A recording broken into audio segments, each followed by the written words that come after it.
Hello everyone and welcome. As an auto enthusiast and DIY mechanic, I like to have as many tools as possible at my disposal to help me keep my cars running at their best and to help me diagnose problems more easily when they arise. So the other day when I came across this spark plug tester from Ancel, I was intrigued.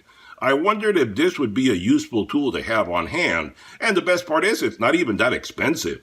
Most of the time we take spark plugs for granted, but sometimes they can give you some crazy problems that may leave you scratching your head. That's when a simple device like this can help you get right to the cause of the problem without any complication. In fact, recently I changed the spark plugs on my car because I was getting some crazy misfire codes that were driving me nuts. I replaced those spark plugs and the codes went away, and fortunately I still have those spark plugs and we're going to be testing them today in this video. So is this a useful tool for diagnosing problems with your vehicle? I don't know, but in this video, I intend to find out. So if you've been looking for an easy to use device that can tell you if your spark plugs are good or not, then stick around as I unbox and test this puppy.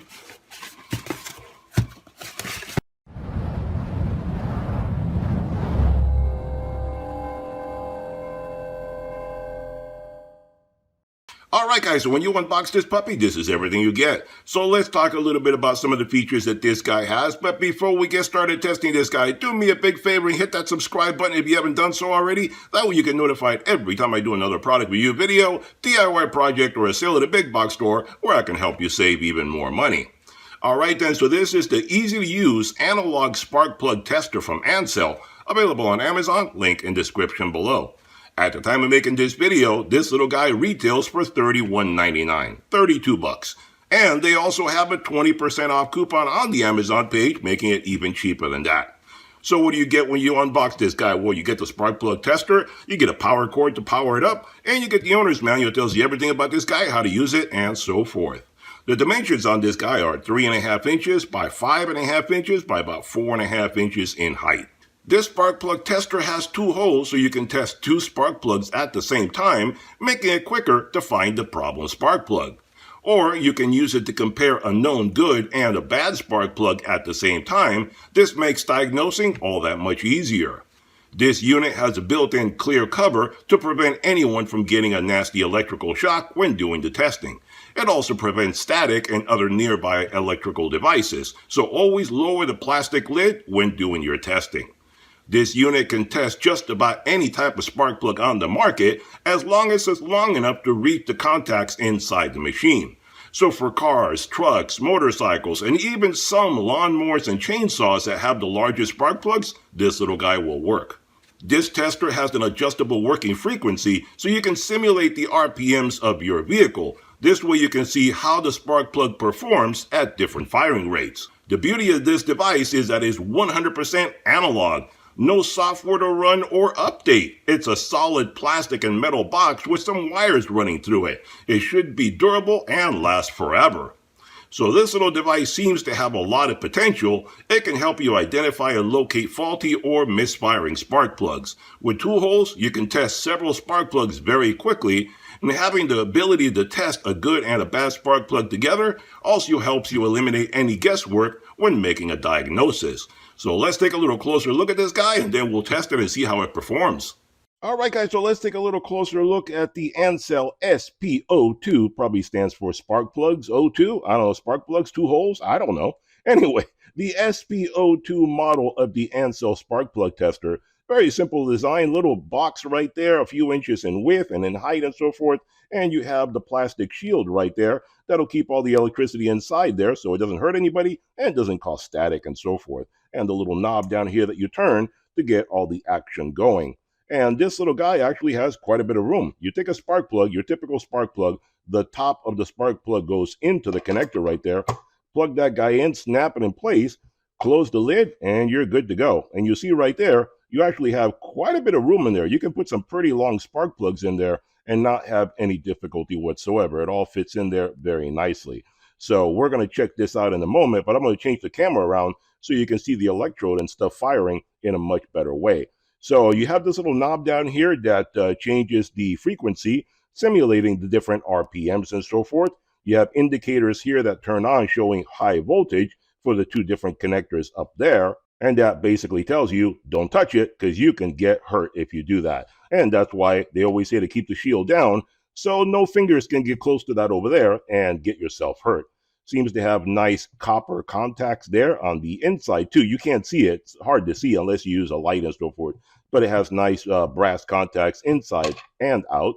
And the plug snaps in there very conveniently. And that's the power indicator right there. When you have it turned on, it tells you the power is going. Very simple device. Anybody can use it. Doesn't take a lot of time to figure it out. Put the plugs in, turn the knob, you're ready to go. So let me change the camera. I'm going to set it up so you can see the different sparks on the spark plugs and so forth to give you a better view, and then we'll crank it on and see what it can do. All right, guys, so here we are looking at the Ancel Spark Plug tester, and I'm going to show you how this guy works in just a moment. I'm just giving you a little setup here so you understand exactly what I'm doing. I have the unit set up right here in front of the camera, and I'm putting a piece of white paper behind it, so hopefully it'll show up better on the camera what is going on. But to make it even better, I'm going to turn off the lights. I'm just going to have a little tiny bit of backup lighting, and that way you can hopefully see a lot better in the electrodes on there, because I have a known good and a known bad spark plug in there, and I leave it up to you to tell me which is which, but I'm going to demonstrate it. I'm going to show you how tricky this stuff can really be and how useful it can be to have a little device like this. Now, you're probably not going to be able to see because I'm going to have it in the dark, and I'm going to move this closer to the camera so you can see the little electrodes sparking off in there a whole lot better. Anyway, so I'm going to be adjusting this knob right here and changing it to the different frequencies, and then you'll be able to see better how it sparks and which one is the problem one and which one is not. Because the whole point is, that's why it gives you different frequencies on there, so you can dial it in and do it very slowly and carefully, and that will tell you who's good and who's bad. Because if you just give it the beans, you just go full power, they're all probably going to spark. I mean, if you give a spark plug full power, it's either going to spark or it's going to be dead, one or the other. But what if it's a finicky little spark plug that just fires under some circumstances, as one of these guys is? And I'm going to show you that right now in a moment. So let me turn off the lights, and there we go. Like I said, I have some background lighting here, but I'm not going to use much of it. I'm going to move it around so it doesn't bother us too much. And I'm going to move this closer to the camera so you can see a whole lot better the spark plugs firing in there. Let me move the paper right here. That way it should hold up a whole lot better. And just keep an eye on those right there. I'm going to turn it on and start off slowly.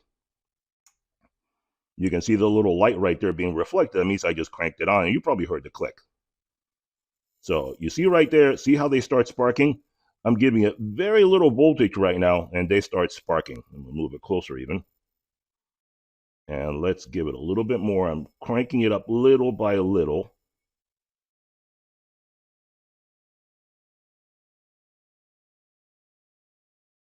And they all seem to be good. Now, are you seeing it? Are you seeing it? You see right there, when you get to a certain voltage, look at what starts happening. See how one of them is fine and the other one is intermittent. It is misfiring like crazy at a certain RPM. So that right there, that's why I was getting misfire codes in the car. Like I said, one of them is good, one of them is bad. You can obviously tell which one is which. If I did not have this tester, I could not tell. Fortunately, I hung on to the old spark plugs because I like to keep spark plugs as an emergency. You never know, a spark plug goes bad, it breaks in the socket, whatever the case may be. You may just need one spark plug. Now I know this one is no good, so I'm not going to bother using this one in the future. But you can see that the other one is. Look how it keeps firing without any problem. You see how it keeps firing without any problem whatsoever. It's a nice, solid, steady spark. But this one over here keeps giving you trouble. Now, let me give it a little bit more voltage and see what it does. You see, it's still a little bit intermittent. It really, really is finicky. It fires when it feels like it. I'm giving it more power. The other one is nice and steady. And you see that, okay, once I start giving it more power, it becomes more steady.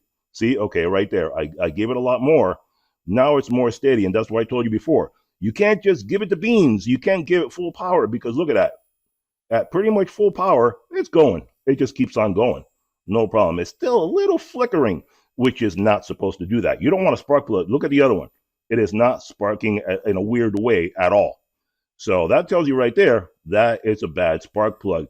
And if you didn't have a code reader, If you don't want to buy a code reader, this little guy for 30 bucks will do the job of a code reader. Instead of worrying about looking for misfires and talking to the computer and all that, you just plug it into this analog device and it tells you what's going on. Now, let me pull these guys out of here, turn it down, pull these guys out, and put some other ones in there. Let's put a different kind of spark plugs in there. And see, these are NGKs. Let me see right there. NGKs, iridiums. No, it's not like some cheapy, poor quality spark plugs. No, none of that stuff. NGKs. Now, let me get some other ones here. And here are some Bosch that I had in my truck for many years. And then I took them out just because every so many miles, oh no, this is a Champion. This is a Bosch. Okay, so I'm going to compare two different brands right here. Doesn't really matter. But again, one of these is not good and the other one is okay. So let's see which is which. I know you're going to say the Champion, right? I don't know. Let's see. Let me crank them around this so you can see which is better. So moving right along, let's take a look at these guys here. Now we have these two guys here. Again, I don't know which is which right now. Let's take a look and see which one is better and which one's worse. That's a Champion. That's a Bosch. Let's see what they do. Let me turn off the lights. All right, so we got the little background light over here. Move it away from there, and I'm going to crank these guys on and see what they do. And again, like I said, start off slow and go from there and see what happens. Move it closer to you.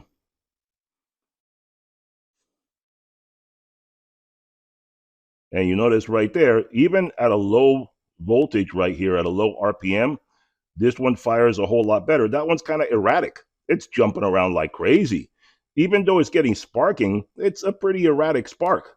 So that may not be very conducive to proper burning in the cylinder. So once you get it going, okay, you get a little bit better spark there. Now let's crank it up. And see, this one is breaking up like crazy. Look at that. So obviously that one is pretty worn out. Look at that. It goes off. That would be a cylinder without any spark in there to burn at all. So you would get some serious misfiring from that.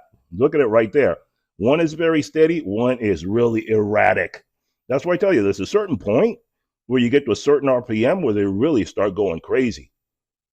See, let me adjust it more. And okay, as I give it more RPMs, then it starts coming back and sparking better. But look at that.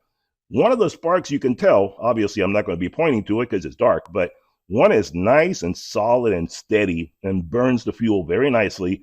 The other one is erratic. It's dancing all over that electrode. That is not good. That is not good at all. That would not be a solid, steady spark that you could use for proper combustion. So your vehicle, depending on the vehicle, these came out of my truck, and I don't even know if it really gives misfire codes. Being a 1997, it's pretty old. It may just run like crap, and you wouldn't even know it. So that's what you get. You get a spark that is kind of erratic and all over the place, and you wouldn't know what the heck is going on. And there you go. Now let me crank it up. I'm going to give it the beans. Okay, I have it really cranked up, full power there. And you can still see this guy over here is nice and steady. This guy's still all over the place. I mean, it's burning a lot better, but it's still very erratic. So that's not a good steady firing right there. Not a very good electrode. So that shows you right there how easy it is to see. I'm cranking it down now. Shows you right there how easy it is to see what is going on. And especially like right at the beginning, you can turn them off. And right when you start it up real quick and simple, right at the bottom, then you start seeing what is going on. And I'm giving it low voltage on purpose, but you see what goes on. And there you go. You can see right there.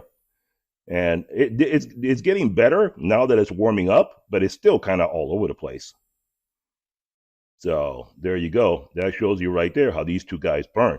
These are just copper plugs. They're not iridium or any of that. So it's going to look a little different and it's going to burn a little different. And that's the whole point of it. So you can see different types of plugs and how they respond.